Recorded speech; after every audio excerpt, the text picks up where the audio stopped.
मंत्री उपेंद्र तिवारी और पूर्व मंत्री अंबिका चौधरी के बीच जमीन को लेकर सियासी घमासान। पोखरी और जमीन को लेकर एक दूसरे पर आरोप प्रत्यारोप की सियासत जारी। उपेंद्र तिवारी ने अंबिका चौधरी पर लगाया अवैध तरीके से जमीन कब्जा करने का आरोप। अंबिका चौधरी ने उपेंद्र तिवारी पर बेबुनियाद आरोप लगाने का किया दावा। बलिया सदर तहसील के फेफना कपूरी गाँव क्षेत्र का है मामला। खबर बालिया से है, जहां पूर्व मंत्री उपेंद्र तिवारी और पूर्व मंत्री अंबिका चौधरी के बीच जमीन को लेकर सियासी घमासान मचा हुआ है। दिनों के बीच पोखरे और जमीन को लेकर एक दूसरे पर आरोप प्रत्यारोप की सियासत जारी है। उपेंद्र तिवारी ने अंबिका चौधरी पर अवैध तरीके से जमीन कब्जा करने का आरोप लगाया है, जबकि अंबिका चौधरी ने उपेंद्र तिवारी पर बेबुनियाद आरोप लगाने का दावा करते हुए अनर्गल आरोपों को उनका एजेंडा बताया है। मामला बलिया सदर तहसील फेफना के कपूरी गांव क्षेत्र का है, जहां मौजूद पोखरी और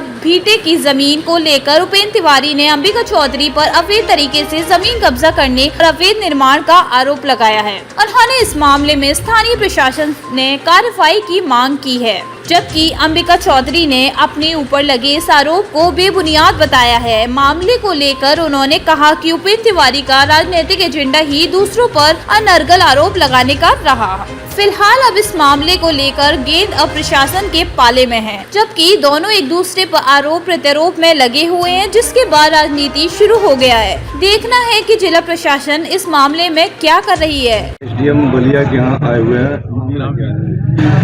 क्या मामला है? देखिए, कल मैं लखनऊ से आ रहा था और आज से 10-12 दिन पहले फेफना ग्राम सभा के निवासी और वहाँ फेफना के लोगों ने हमारे यहाँ फ़ोन किया कि जो पौराणिक पोखरा और भीटा की ज़मीन जो फेफना में थे, उस ज़मीन पे कुछ प्रभावशाली लोग जो उत्तर प्रदेश सरकार में समाजवादी पार्टी की जब सरकार थी तो मंत्री पद को भी सुशोभित किए थे, वह लोग अपने पद का दुरुपयोग करते हुए समाजवादी पार्टी की सरकार में वो पोखरे, तालाब और भीटे की ज़मीन पे गलत तरीके से अपने और अपने परिवार के लोगों का नाम उसने चढ़वा लिया और इसलिए वहाँ पे दुकान बना रहे हैं किराए पे उठाने के लिए। जैसे ये बात मुझे पता चला तो उस समय तत्काल हमने एसडीएम साहब को बोला और हमने कहा कि वो भीटा की ज़मीन है, कुछ लोग कब्जा करें, इसको रुकवाया जाए। जब हमारी बात हुई तो एसडीएम साहब ने उसको रुकवा दिया। फिर अगला पक्ष आया होगा, उन्होंने कहा कि इस पे हमारा नाम है, इसका रिकॉर्ड निकलवाया गया तो रिकॉर्ड में ये 1290, 1345 और 1356 फसली में यह रिकॉर्ड में पाया गया कि वह पोखरा भीटा तालाब की ज़मीन पे भीटा का ही नाम है, चाहे वो 1270 फसल 1290 फसली हो, 1356 फसली हो या 1345 फसली हो, उस पर भीटा और पोखरा तालाब का ही नाम है। और उसके बाद तहसील ने संज्ञान लिया। पुनः जो भी जहाँ से ताकत मिली हो, कल अचानक 40-50 मजदूरों को लगा करके और पूरी खानदान वहाँ पे बैठ करके एक दहशत फैला करके वहाँ पे निर्माण कार्य शुरू कर दिया गया। तब लगातार मैंने एसडीएम साहब को बोला, तहसीलदार साहब को बोला, मैंने सीआरओ साहब को बोला, अंत में हमने डीएम साहब को बोला, तो भी कल काम नहीं रुका। अंत में सीआरओ साहब ने कहा कि हमने आदेश कर दिया है, एसडीएम साहब ने कहा कि आदेश कर दिया, लेकिन वहाँ पे काम चलता रहा। सर, एक प्रकरण आया है सामने, कपूरी गांव का पोखरी का ज़मीन है और आपके ऊपर पूर्व मंत्री उपेंद्र तिवारी आरोप लगा रहे हैं ज़मीन कब्जा करने को लेकर। ये पूरा मामला क्या है? उपेंद्र तिवारी जी पूर्व विधायक हैं विधानसभा अपना क्षेत्र के, और पिछले 15 वर्षों से उनका एक एजेंडा है कि वो हमेशा कुछ अनर्गल बात करके और निरर्थक आरोप लगाते रहे हैं। हालांकि वो मंत्री भी सरकार में रहे हैं और लोगों ने देखा है कि वो कितनी अनर्गल बातें करते हैं। आज जो प्रकरण है वो फेफना में एक ज़मीन के बाबत उन्होंने कहा है, ऐसी सूचना मुझे मिली है।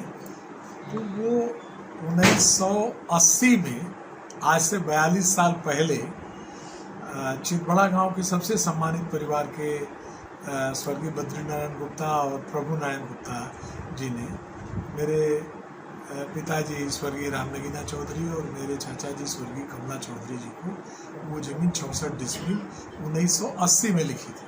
उसके पहले से भी उन लोगों के पास थी, तो उस पर कोई निर्माण भी नहीं था, लेकिन पुरानी बाउंड्री जो उसकी ईंटें खराब हो गई थी वही आज बदली जा रही थी। अब उसमें उपेंद्र तिवारी जी अगर कोई इसके अलावा कोई बात कहना चाहते हो तो जो 42 साल पहले जो जिस ज़मीन की रजिस्ट्री हुई, उपेंद्र तिवारी जी की जन्म तिथि क्या है मुझे ठीक नहीं मालूम है, लेकिन मैं समझता हूँ बहुत छोटे रहे होंगे या उस ज़माने की बात अगर वो करना चाहते हैं तो मुझे नहीं पता कि वो क्या कहना चाहते हैं, लेकिन स्वयं तमाम ज़मीनों को हड़पने फर्जीगिरी करने के अलावा उन्होंने कोई काम नहीं किया है। और ऐसे कितने अनर्गल निरर्थक आरोप वो लगाते रहे हैं, उनकी हर घटिया बात का जवाब देना जरूरी नहीं है, लेकिन इस बारे में मैंने आपको स्पष्ट बता दिया कि वो ज़मीन 1980 में रजिस्ट्री हुई थी और हम अगर आप चाहेंगे तो उसके डॉक्यूमेंट भी आपको देंगे। तो जिस तरह से एसडीएम जी, उनका कहना ये था कि कल अचानक 50 की संख्या मजदूर वहाँ पे निर्माण कार्य कर रहे थे और आज सुबह में भी लगा था, लेकिन क्या वजह रही कि अचानक बंद 50 हो? मजदूर वहाँ निर्माण कर रहे थे और अगर वहाँ 150 भी निर्माण करें तो ये कोई प्रश्न नहीं बनता। नहीं, प्रश्न यह है कि वो भूमि हमारी है कि नहीं है, यह प्रश्न। तो क्या अभी निर्माण कार्य नहीं। बंद? जैसे इशारा किया प्रशासन ने, मैं कानून मानने वाला हूँ, और जैसे इशारा किया तुरंत उसी क्षण सारा काम बंद कर दिया।